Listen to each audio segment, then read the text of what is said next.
uDavide ma ethetha ngoThixo athi uThixo unguThixo omholela emadlelweni alihlaza. Uthi uDavide ma ethetha ngoThixo athi undiholela emadlelweni aluhlaza. Ma esithi emadlelweni kuyabonakala into yokuba uThixo akanadlelo elilodwa kodwa uThixo unamadlelo.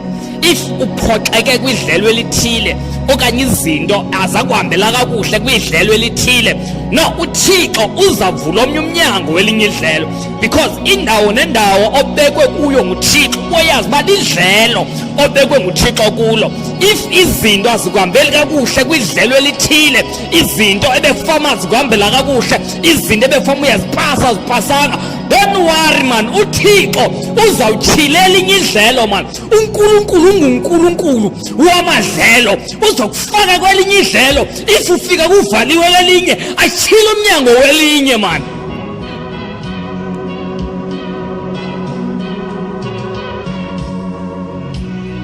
Uthi uDavide ma ethetha ngoThixo athi uThixo unguThixo omholela